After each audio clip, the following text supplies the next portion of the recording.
What is up? Meron tayong reset ngayon, taga dito lang sa Tarlac. High-end parts pero masakit daw sa ulo. 59 big valve lang. Dati na ang black. Chrome bore. 18K budget daw. Dati na ang black at saka ano lang. High-end parts. To camshaft 1 month. Ewan ko bakit alog. Kabilaan. Piston naka full dome. Tips lang sa mga ganito. May mga machine shop naman na malalapit sa atin dito sa Tarlac na kayang paganda-gandahin naman.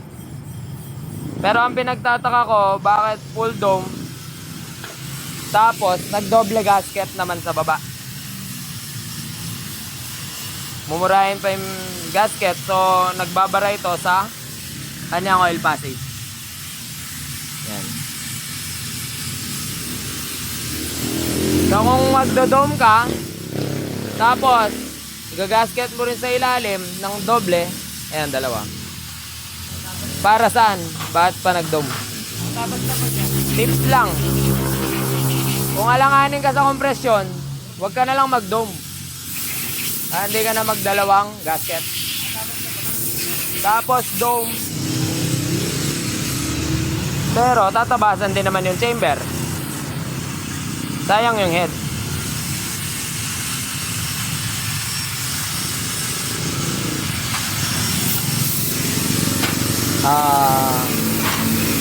ESP chrome bore. Dati na daw niya to.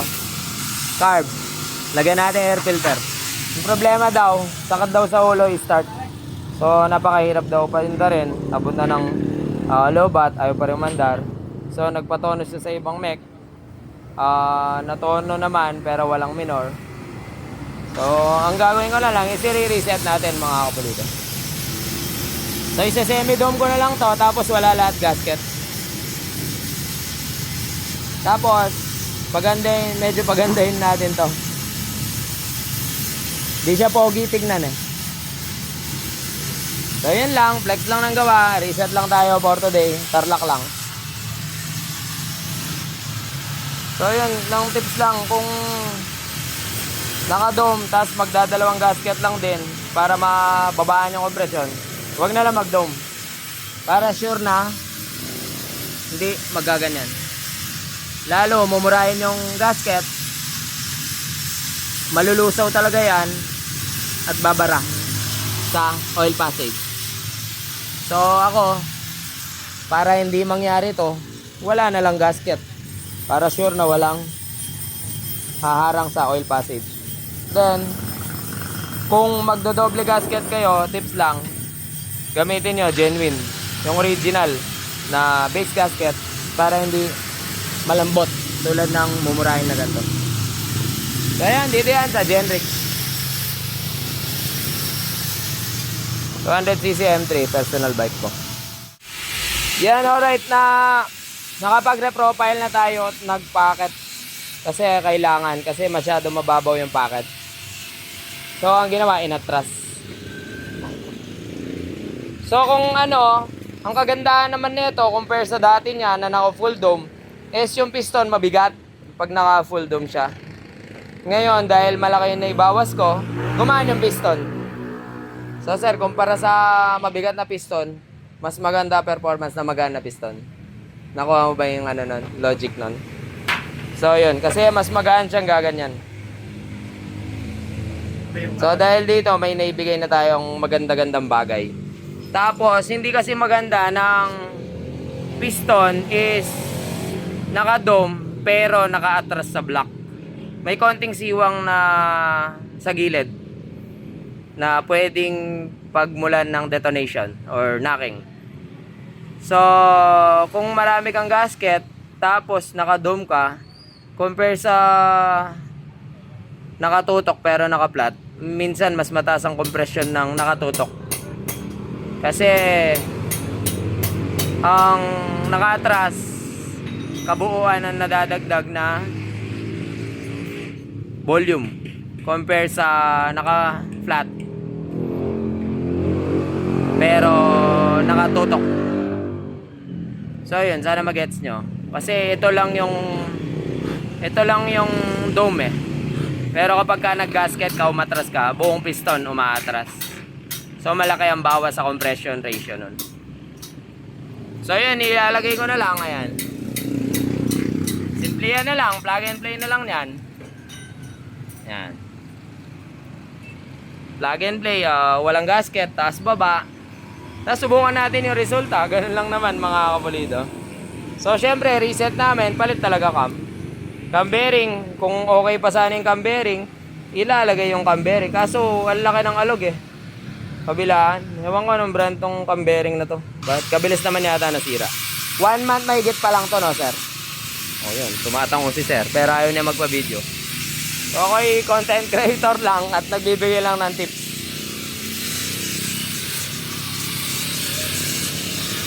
Yes, salpak na natin to mga kapulido. Sasamba ako alas 7 eh.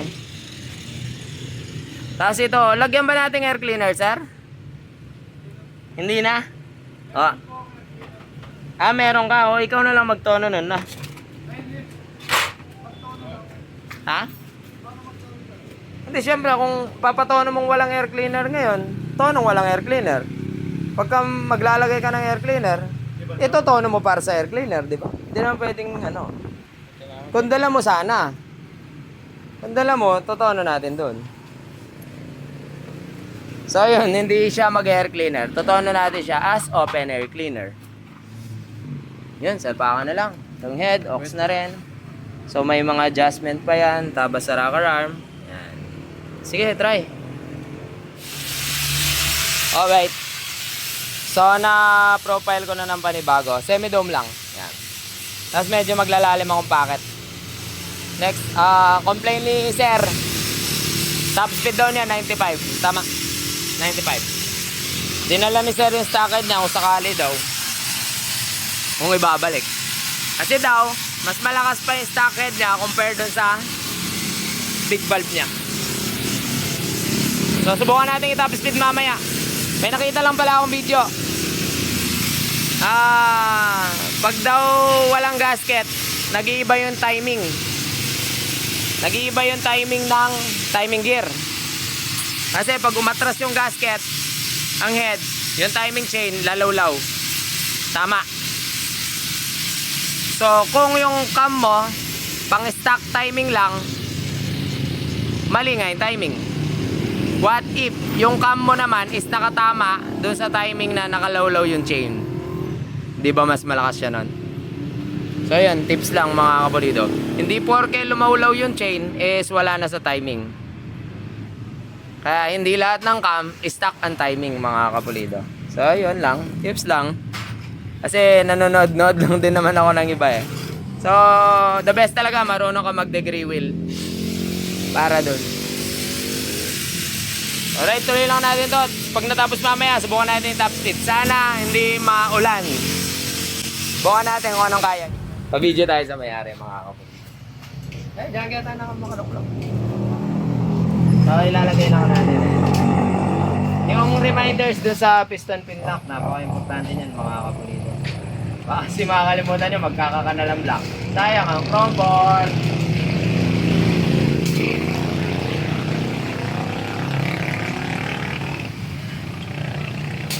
Yan, dito all the way. Walang gasket.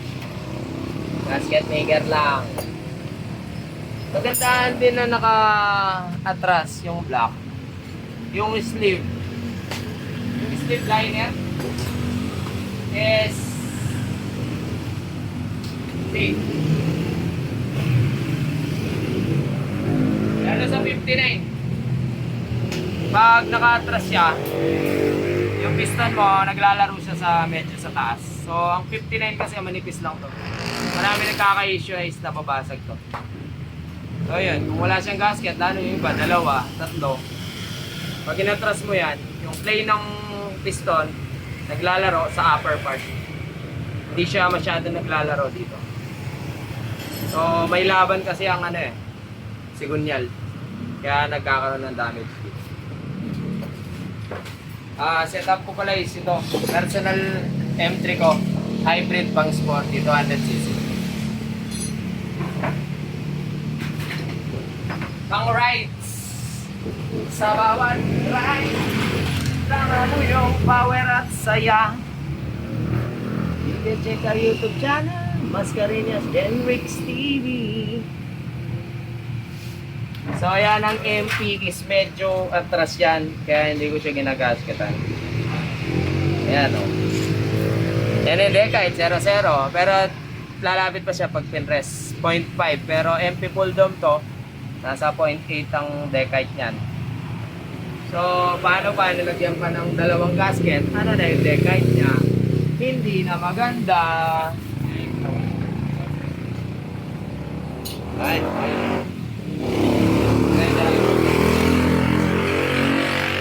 Hindi na maganda kasi nakaatras. Dami.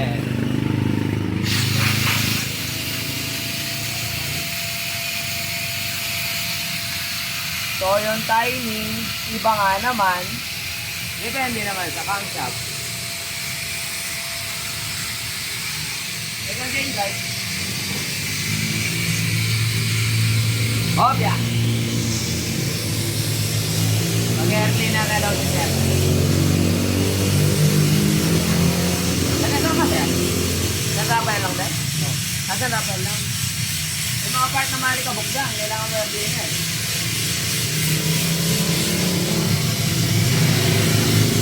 Mag-air mo, ano? Ay, lang yung gasket taker. Ay, lang yung dapat ko. Dapat ko. Same bird. Ganda naman ang motor mo sir. Sana all, may magandang motor. Ay, sira yan. Sira. Balit. Sir. Gastos. Dami ito. Dami ito. Sira mo rin. Balit. Gastos. Yes. Pareho na? Ba? Ano? Start na natin mga kapulido. Bali, yan. Sa clearance ng valvula, nag-add tayo. Meron tayong tig 1.5 mm na gap mula sa valvula to piston pocket. So, mag-dra check lang tayo mga kapulido. Baka mapansin nyo to, grasa lang to ha. Kasi nagpalit ng bagong breather o-ring para hindi masugat. Kailangan grasa. So, start mo yan mga kapulido ng mga man. Yun o. Wakang kulit, dura check. Yun, dumudura na. Natalsikan na ako. Kaya, takip. Natalsikan yung MTR second damit. Yan. Napakabait yata ng car ba? Yung may air cleaner na. Yan.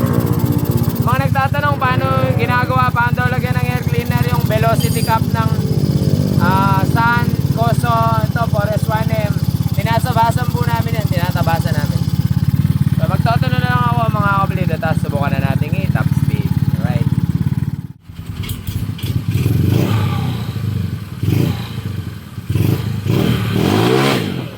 Matapang no? Ayaw naman kumapit.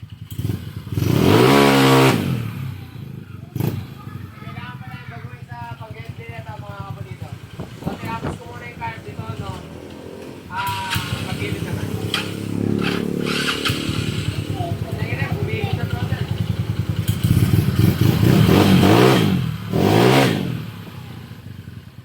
Pag-gilid.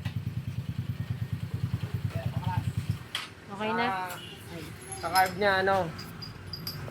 Tinanggal namin itong Forest 1M. Nilagay namin yung dati niya na round slide. Naning din ako sa pagtono nito, pero nag-try agad ako. Yung dala rin niya yung dati niya eh. Yan. Ang problema rin nito doon sa dati niyang karga is hindi rin matono, no sir? So dala niya yung mga stock parts niya, pati yung dati niyang carb sa 59 stockhead. So, parang mas okay naman sa akin. Medyo makulit din siyang ito, no? Kasi iba pala yung karayom na nakalagay. Pang flat slide. Kaya pala magulisak eh. So, kapalit ko ng jetting. Ayaw pa rin tumino ng round slide niya. So, napagtanto ko na yung karayom pala is hindi pang 28 na round. So, pinalta ko siya ng karayom. Yun, tumino yung minor. Ang kulit ng minor.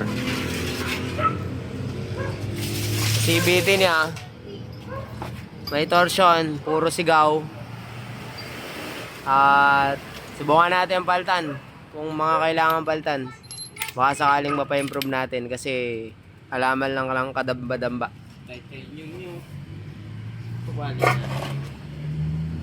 Yan. Mainit yan kasi puro dulas ang nangyayari. Init oh.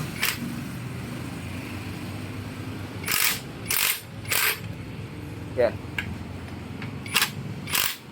Yan. Alright. Alright mga kapulido. Testingin na natin yan. At may flash. Walang ilaw yung gauge nya. Yan. Shoutout sa kanila. Shoutout daw. Tinanggal namin to. Nakaka-consumption. Paano i-rev mo? Ayaw sumama. Eh plain na nga to. Nilagyan pa ng langis. Yung grip.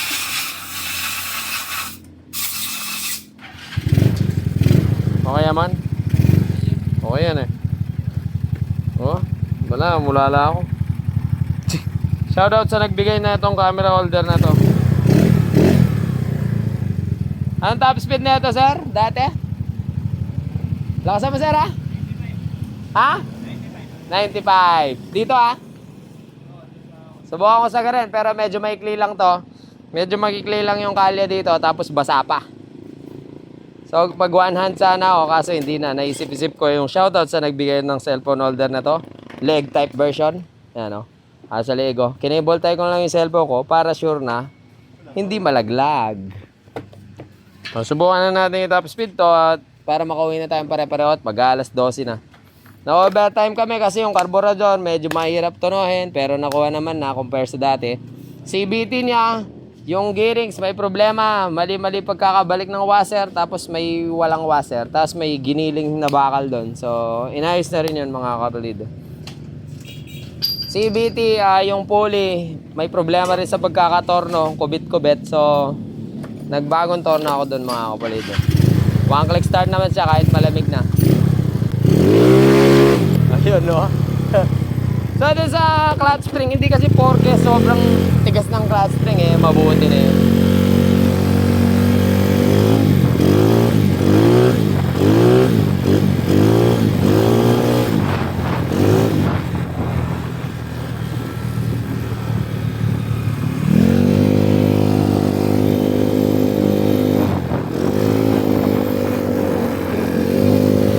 Let's go mga kapulido. Huwag sana malaglag yung cellphone ko. Kinipoltay ko na lang para sure.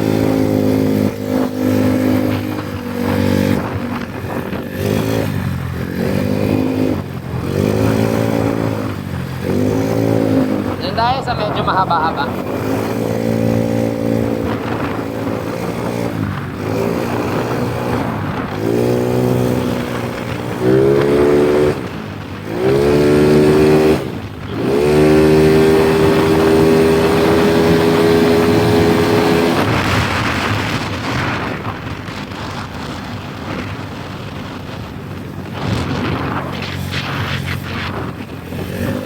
Let's go!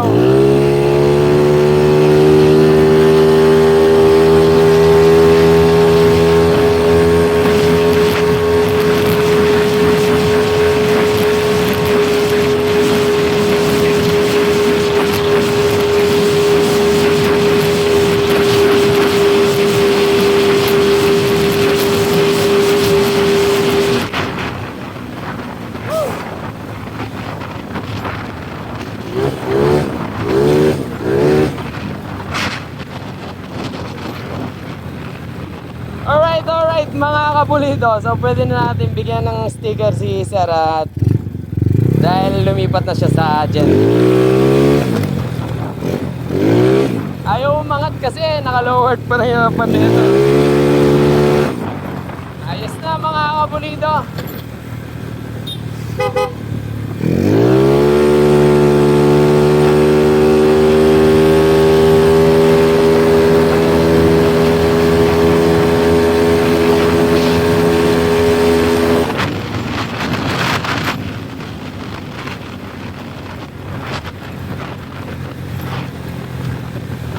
So ayan, salamat sa panonood mga kapulido.